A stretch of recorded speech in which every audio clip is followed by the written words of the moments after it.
Hey there. If you're watching this video right now, your world might have just been turned upside down.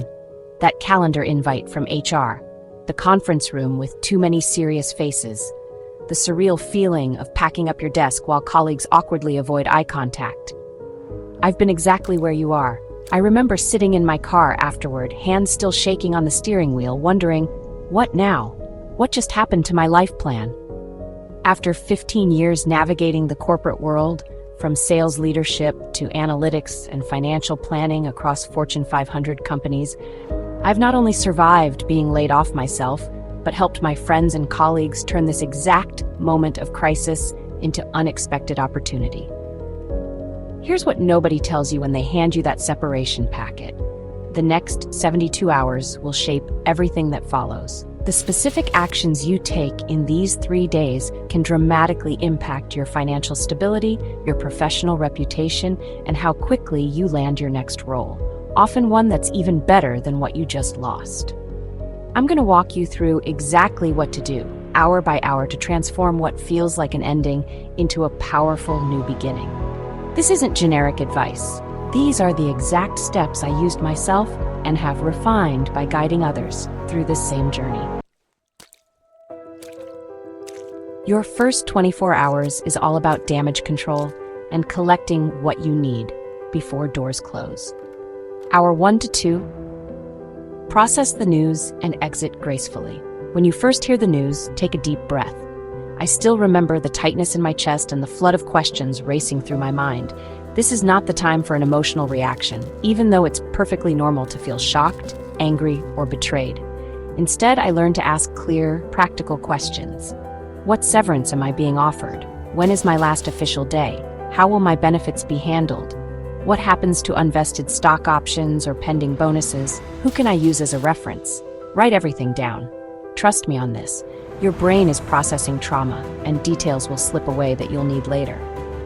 Before you leave the building, collect personal items discreetly. More importantly, gather contact information from colleagues you trust. Take photos of any performance reviews or accomplishment documents if company policy allows. Hours 3 to 8, immediate financial triage. Go home, take a deep breath, and before you tell anyone else, do these 3 things. First, review your finances. I made a critical mistake here.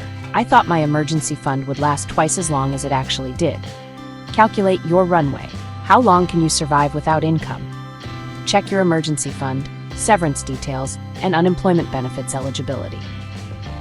Second, freeze non-essential spending immediately. Cancel subscriptions, postpone large purchases, and identify expenses you can cut temporarily. Third, review your healthcare situation. Understand when your current coverage ends and what COBRA will cost you monthly. Mark this transition date on your calendar with multiple reminders. Hours 9 to 24, strategic communication.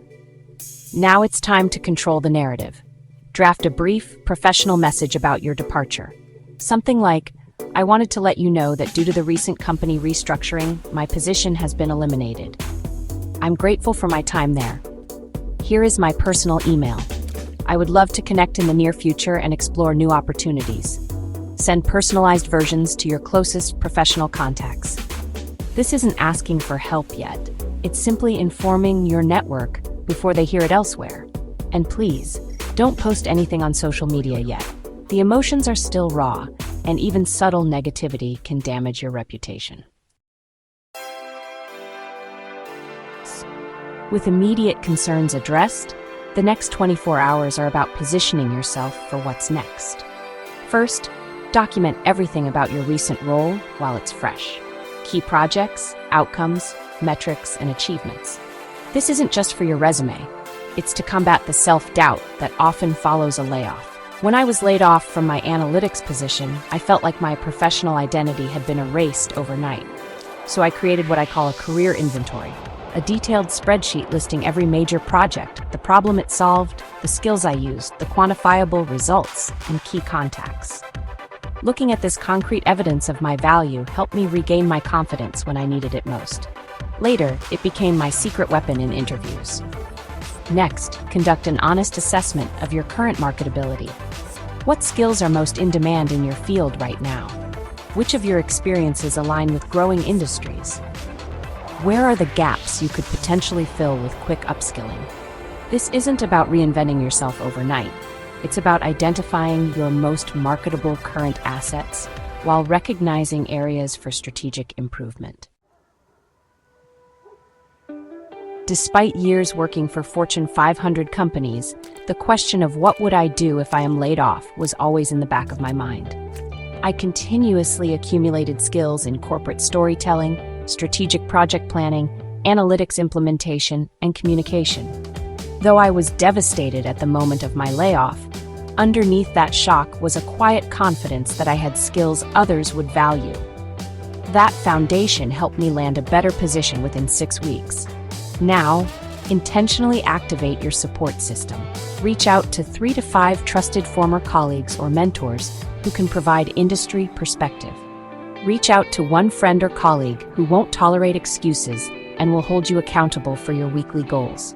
Be transparent with your immediate family about financial implications and any lifestyle adjustments. Identify one person who can be your emotional support partner, separate from your strategic advisors. From my experience helping friends and colleagues through layoffs, those who try to handle everything alone typically take 30% longer to find their next role. When I was laid off, I allowed myself 30 minutes each day to feel the full weight of what happened. Then I would meet with my support people, sometimes to vent, sometimes to cry, sometimes just to talk about small things that made me feel hopeful again. By the time I had my weekly strategy sessions with my mentors and my accountability partner, I was composed and ready to tackle the next opportunity. The final 24 hours of this critical period is about building momentum to prevent the post-layoff inertia that traps so many. Creating structure. Establish a concrete daily schedule that starts immediately. When I was laid off, I treated job searching like my new full-time job, with set hours, breaks, and performance metrics. Your schedule should include morning routine that mimics your previous workday start, dedicated blocks for different activities, research, networking, skill development, specific end time to prevent burnout. The structure isn't just about productivity, it's about maintaining your professional identity and confidence. Setting clear metrics, define what progress looks like in measurable terms. Weekly networking conversations, aim for 5 to 7. Job applications submitted, quality over quantity. Skills development hours, LinkedIn profile views and engagement. The friends and colleagues I've helped who track these metrics typically find new positions 40% faster than those who don't. The 30-day action plan. Finally, develop a concrete 30-day action plan with weekly milestones. This should include target companies researched, networking events identified, skill development resources secured, personal brand refinement plan, financial checkpoints and adjustments. This plan transforms the overwhelming process of finding a new job into manageable daily actions.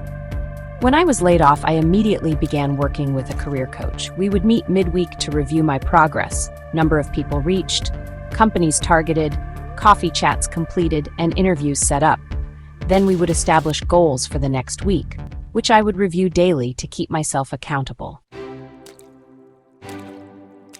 Those first 72 hours after a layoff are when you're most vulnerable, but also when you have the greatest opportunity to change your trajectory. I've been where you are, I've felt that same uncertainty. And I can tell you with absolute confidence, this setback can become the catalyst for the next better chapter of your career. In the description below, I've included a free download of my first 72 hours checklist with specific action items for each phase we discussed. If you found this valuable, please hit the like button and subscribe for more practical career resilience content. Remember, this isn't the end of your story. It's just a plot twist in a career that's still unfolding.